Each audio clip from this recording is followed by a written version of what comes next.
Mimi nilikuwa kwenye ukumbi kama huu mwaka 2009 nafikiri. Yes. 2007. Sio 2009, 2007. Nikiwa katibu wa Chaso tawi la Sauti. Na siku hiyo tulikuwa tumemwalika mkurugenzi wa vijana John Mnyika na mwenyekiti wa chama Freeman Mbowe na wakati ule mbunge wetu anaitwa Chacha wangu ni marehemu, mbunge wa Tarime. Wakaja pale na mtu anaitwa Danda Juju Martin na wengine kadhaa. Na picha yangu maarufu sana nimepiga picha na Mnyika. Wote tuko embamba, tuko vidogo kabisa kama huyu jamaa hivi. Nilipoingia hapa na wasalimia vijana kaona kama ni wadogo sana. Lakini nilipokuwa naongea na Pamela akaniambia na wewe ulikuwa hivyo hivyo siku ile. Kwa nitarudi kuangalia picha yangu afu nitaangalia picha yenu.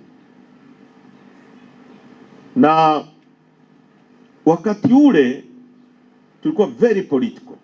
Kila issue ya nchi yetu. Mimi nilikuwa naandika sana makala kwenye magazeti, lakini nazituma hazitoki kwa jina langu. Mtu mmoja alikuwa Tanzania Daima anaitwa Kurwa Karidia.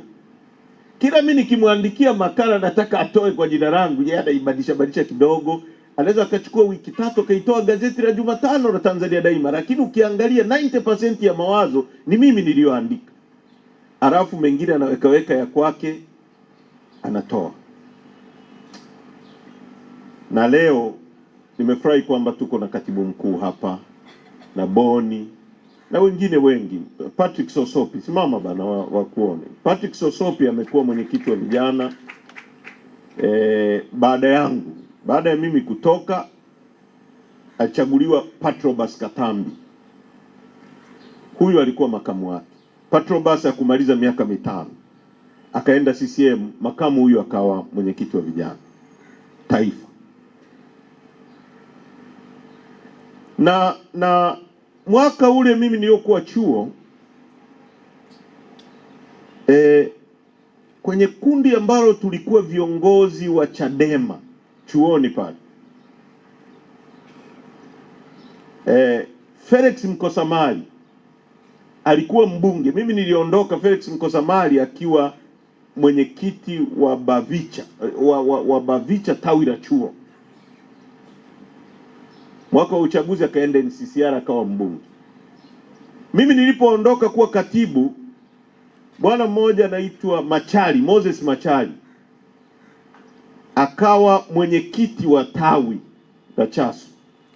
Naye alienda kwa sababu mimi nimetoka 2009, wao 2009 nikawaacha wakiwa viongozi. 2010 wakaenda NCCR. Moses Machali naye akawa mbunge. Wenje tulikuwa naye. Kwa tuliotoka pale mimi tu ndio sikushinda ubunge kwa wale tulikuwa viongozi. Kwa sababu mimi nilianza kugombea anyway nyuma kidogo. Kwa sababu baada ya marehemu Chacha wangu kufariki mimi niligombea ubunge. Nikiwa chuo bado mwaka 2008 nikashindwa vibaya sana kwenye kura za maoni za chama. Nilipata 0 kwenye zile kura za maoni kumrepress marehemu Chacha wangu. Na kwa sababu Chacha wangu alikuwa mbunge na alikuwa diwani, mimi nia yangu ilikuwa niwe mbunge. Kwa hiyo sikuchukua fomu ya udiwani. Nikapigiwa simu na katibu mkuu wakati ule Dr. Sira akaniambia wewe ukachukue fomu ya udiwani. Nikamwambia Dr. kwanza muda umepita, lakini mimi sikupanga kuwa diwani.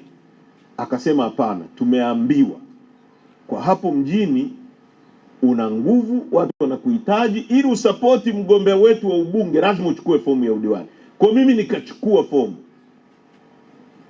Kwa nikawa diwani wakati ya Tarime mjini nikiwa mwanafunzi mwaka wa 2 chuo Sauti pale. Kwa mimi nimekuwa diwani nikiwa mwanafunzi.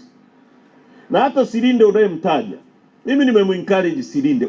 Of course tulikuwa tunafanya siasa. Mimi niko Mwanza, wakina Boni wako mjini, lakini wote tunafahamiana kwa sababu tulikuwa na connection kubwa sana vijana wa Chadema. Silinda anapoenda kugombea ubunge, mimi nimepewa kiinua mgongo milioni 1,700,000, nimempa 150,000 ya kwenda kuchukulia fomu na kugombea ubunge na nauli, akaenda akawa mbunge moja kwa moja. Kwa nimetaka kueleza haya kwa kuanza, ili mjue kwamba mabadiliko tunayoyahitaji, na leo nataka nizungumze kwa pesi ndogo lakini taratibu na tuelewane. Nimefurahi sana alivyosema Dr. Nshara na Boni. Kuna watu kwenye nchi hii